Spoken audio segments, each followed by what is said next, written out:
네, 여러분 안녕하세요. 다산에듀 강사 권동성입니다.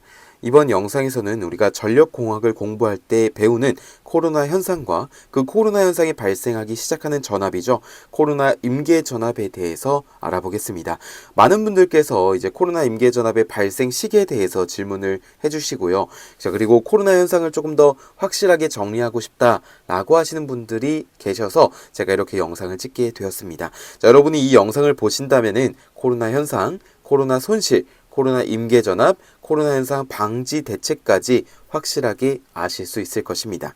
자, 먼저 코로나 현상이란 송전선로에서 전선 주위의 공기 절연이 부분적으로 파괴됨에 따라 불꽃을 동반하여 발생하는 방전 현상을 말하게 됩니다. 즉, 코로나 현상이라고 하는 것은 무엇이에요? 바로 전선 부근의 공기 절연이 파괴됨에 따라서 발생하는 것이다 라고 정의를 내릴 수가 있겠죠. 그런데 이 코로나 현상이 발생하려면 어쨌든 파괴되는 전위 경도가 있어야 됩니다. 자, 그것을 우리가 파괴 전위 경도라고 하는데, 자, 이는 교류와 직류에 따라서 달라지게 돼요.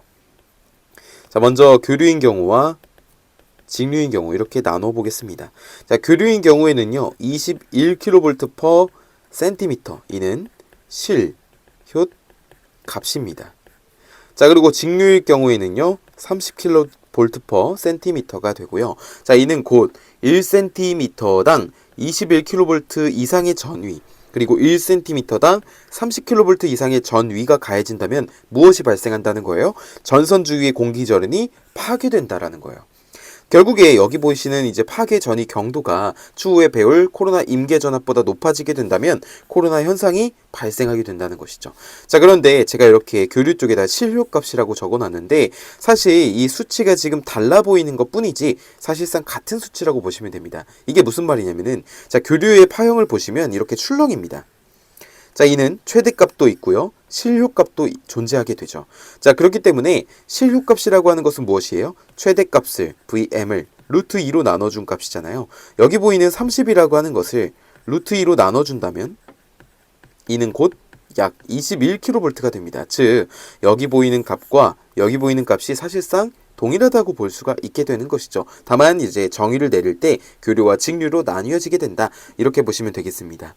자, 이렇게 코로나 현상이 발생하게 된다면 끼치는 장애가 있을 것인데요. 첫 번째는 송전 용량, 송전 효율이 감소하고요.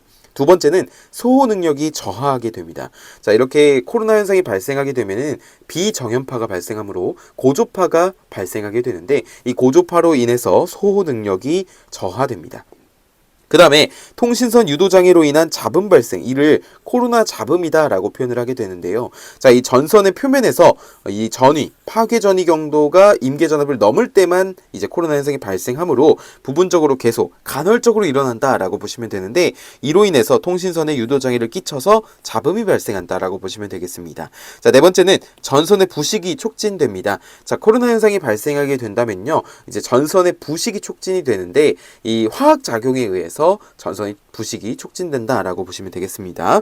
자, 그리고 다섯 번째는 코로나 손실이 발생하게 됩니다. 이 코로나 손실이 발생하는 것은 제가 뒤쪽에 이제 피크의 시기다라고 해서 식을 통해서 알아보겠습니다. 자, 코로나 임계 전압에 대해서 두 번째로 알아볼까요? 코로나 임계 전압은 코로나 현상이 발생하기 시작하는 전압으로, 임계 전압은 문자로 보통 E0로서 표현을 합니다. E0는 24.3의 M0, M1 델타 D의 로그 R분의 D, 단위는 킬로볼트가 됩니다. 이 코로나 임계 전압의 단위 반드시 꼭 기억을 해주시고요. 기본 단위는 킬로볼트라는 점도 기억을 해주시면 좋겠습니다. 자, 이 코로나 임계 전압은 무조건적으로 높을수록 좋은데요. 왜 그러냐면은 말 그대로 코로나 현상이 발생하기 시작하는 전압이니까 이 전압이 높아지면 높아질수록 그만큼 도달해야 되는 양이 많아지는 것이기 때문에 코로나 현상이 덜 발생한다고 보시면 됩니다. 그래서 코로나 현상 방지 대책이라고 하는 것은 이러한 코로나 임계 전압을 상승시키는 것이다 라고 보셔도 되는 거예요. 자, 그래서 코로나 임계 전압의 이 문자들을 같이 살펴보면요. 자, 먼저 써있는 M0라고 하는 것은 무엇이냐면 전선의 표면 계수입니다. 자, 일반적으로요, 이 코로나 현상이라고 하는 것은 전선에 좀 돌기라든지 이런 전선이 있을 때 이런 돌기라든지 아니면 전선이 좀 표면이 날카로운 흠집 같은 게 나서 날카로워지게 되면 어떻게 됩니까? 표면이 이렇게 뾰족해지죠. 코로나 현상은 이 뾰족한 부분에서 잘 일어납니다. 그렇기 때문에 이 전선 표면 계수라고 하는 것이 새 전선이 있고 낡은 전선이 있는데요. 자, 이럴 때 새 전선은 보통 1, 그러니까 매끄러운 전선은 1로 보고요. 낡은 전선은 0.93, 0.98 이렇게도 표현을 하게 되는데 그 말은 무엇이냐면 결국에 전선은 매끄러울수록 이 코로나 임계전압이 증가한다라고 보시면 되겠습니다. 자, 두 번째로 있는 M1이라고 하는 것은 날씨 계수입니다. 날씨 계수.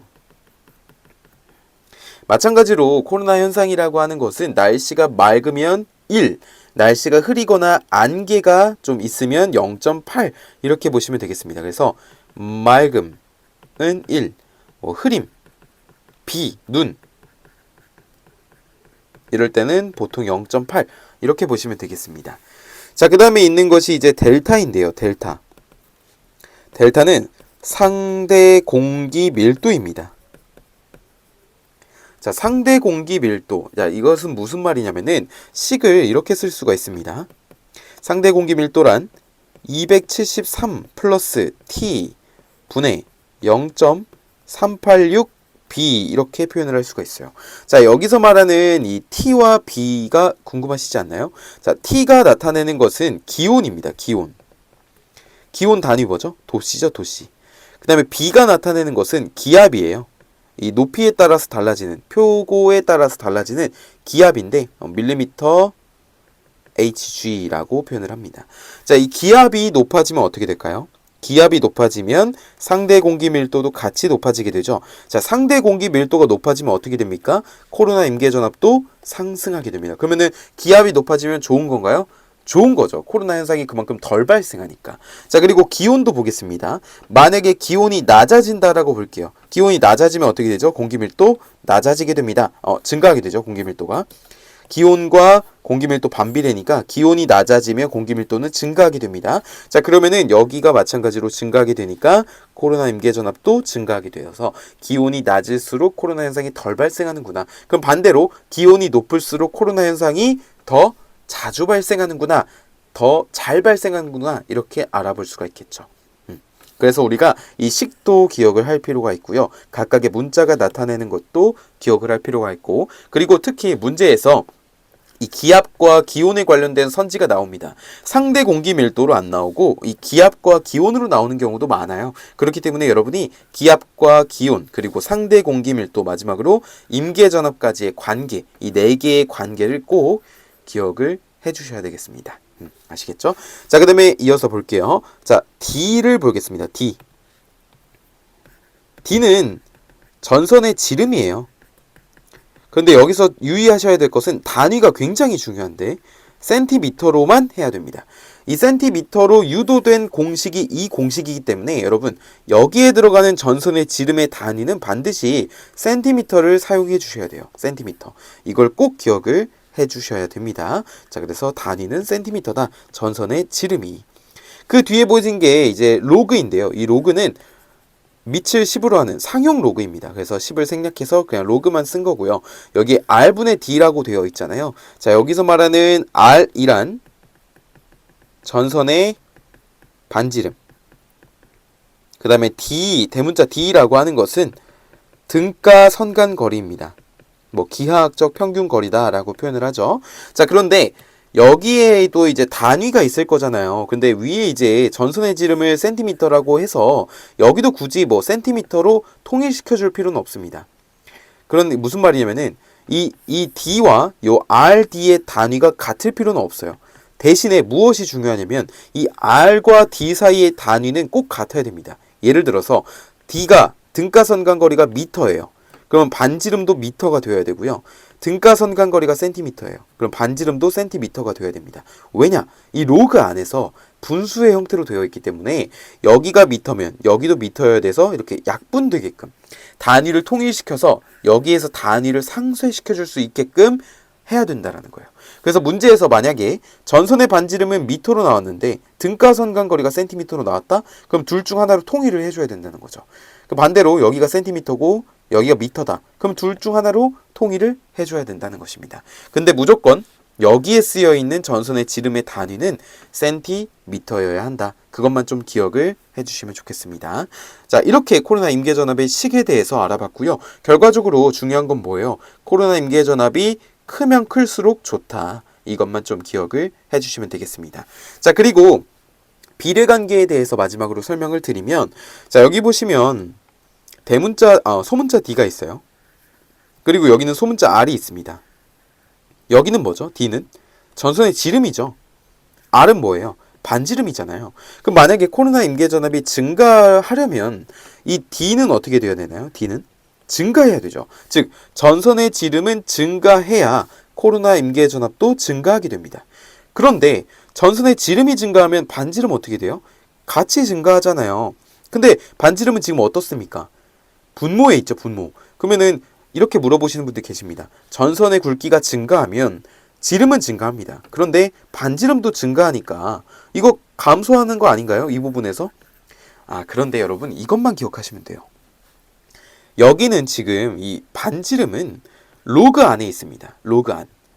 로그 안에 있기 때문에 변화량이 이 소문자 D에 비해서 굉장히 미미합니다. 즉 로그라고 하는 성질을 좀 떠올려 보시면, 자, 제가 예시를 드는 거예요.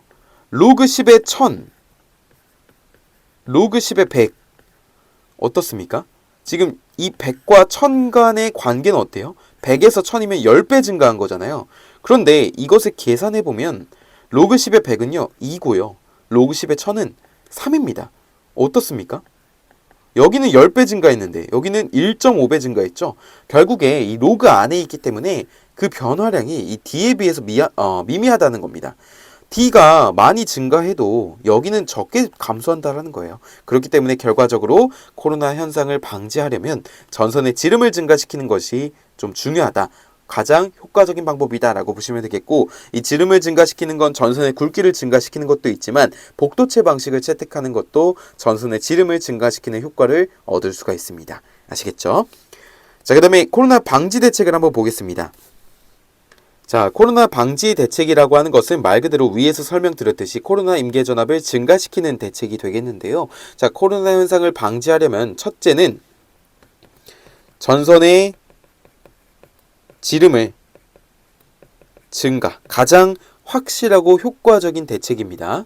자, 그 다음에 둘째로 우리가 복도체 방식 채용. 자, 복도체 방식을 채용하게 되면은 우리가 전선의 지름을 증가시키는 효과를 가져오게 되는 것이고요. 자, 그 다음에 세 번째는 가선 금속 부속품류 개량이라고 표현할 수 있겠습니다. 자, 여기 보시면 금속 부속품류라고 표현을 한 것이 이전에는 금구류였어요. 그런데 이게 이제 어려운 용어다 보니까 이 용어를 조금 더 풀어 썼습니다. 23년 10월 12일에 KC 용어가 일부 개정이 되었잖아요. 거기서 가선 금구류를 가선 금속 부속품류로 바꿨습니다. 그렇기 때문에 여러분 이제 쓰실 때 가선 금속 부속품류 개량 이렇게 표현을 하시면 좋을 것 같아요. 자, 이 금속 부속품이라고 하는 것은 가선하거나 또는 이제 애자라든지 이런 가선할 때 필요한 금속 부속품을 모두 다 말하는 것입니다. 뭐 댐퍼, 스페이서, 애자 이런 것들 다 해당이 됩니다. 자, 이것을 개량한다라고 하는 것은 아까 전에 이제 표면이 조금 돌출이 되면은 코로나 현상이 더 잘 발생한다라고 했는데, 이 개량이라고 하는 것이 그것을 새 것으로 교체한다든지 아니면 표면을 돌출이 되어 있다는 것을 다듬어서 좀 매끄럽게 한다든지, 자, 이런 것들이 다 개량이 됩니다. 그래서 여러분이 코로나 방지 대책 3가지를 물어봤다라고 한다면 무조건 이렇게 3가지를 작성을 해주시면 되겠습니다. 아시겠죠? 자, 마지막으로 코로나 손실에 대해서 알아볼까요? 코로나 손실이다라고 하는 것은 코로나 현상이 발생했을 때 생기는 전력 손실을 의미하게 되는데요. 이는 피크의 시기다라고 표현을 합니다. 자, 일반적으로 코로나 손실은 문자로 PC라고 표현을 하게 되고요. 그 공식은 다음과 같습니다. 델타분의 241 괄호 열고 F 플러스 25 괄호 닫고 그 다음에 루트 2D분의 D 2 마이너스 2제로의 제곱 곱하기 10의 마이너스 5제곱을 해주면 되는데요. 단위가 중요합니다. 킬로와트이고요. 단위 길이당 그리고 일선당입니다. 그래서 우리가 코로나 손실이라고 하는 것은 이렇게 구할 수 있는데 지금까지 출제된 문제에서는요. 이 코로나 손실을 직접적으로 계산하는 문제는 출제되지 않았습니다. 하지만 어떤 것이 출제가 되었냐? 코로나 손실에 대해서 비례관계에 대해서 물어보는 문제가 나왔습니다. 비례관계. 자, 그래서 여기 보시면 상대 공기 밀도가 증가하면 코로나 손실 감소하고요. 코로나 손실이 감소하는 이유는 무엇이죠? 이 상대 공기 밀도가 증가하면 임계 전압도 증가하게 되니까 손실이 감소하게 되는 것이죠. 그 다음에 주파수에 비례하고요. 그 다음에 여기 보시면 D라고 하는 것은 등가선 간 거리를 의미하게 되고 소문자 D는 전선의 지름을 의미하게 됩니다. 여기도 마찬가지로 이 둘의 단위는 맞춰주셔야 돼요. 여기가 만약에 센티미터면 여기도 센티미터. 이쪽이 만약에 미터면 여기도 미터. 이렇게 맞춰주셔야 됩니다. 자, 그 다음에 E라고 하는 것은 대지전압입니다. 대지전압. 우리 일반적으로 삼상에서요. 대지전압은 선간 전압을 루트 3으로 나눠준 거예요. 루트 3으로. 그렇기 때문에 대지전압 이용을 해주셔야 되고 만약에 문제에서 뭐 154kV 만약에 154kV 송전솔로다 라고 한다면 이 대지전압 어떻게 되죠? 154kV 나누기 루트 3을 해줘야 비로소 대지전압이 된다는 거 이것을 꼭 기억을 해주시면 좋겠습니다. 자, 그 다음에 E0라고 하는 것은 우리가 앞서 배웠던 코로나 임계전압이 되겠고요. 자, 그 다음에 이 단위 굉장히 중요하다는 것도 기억을 해주시면 되겠습니다. 자, 이렇게 해서 우리가 코로나 현상, 그리고 코로나 임계전압, 코로나 방지 대책, 코로나 장애, 마지막으로 코로나 손실까지 알아보았습니다. 여러분, 이번 영상을 토대로 여러분이 코로나 현상을 잘 정리하시는 계기가 되었으면 하고요. 저는 또 다른 영상으로 찾아뵙겠습니다. 감사합니다.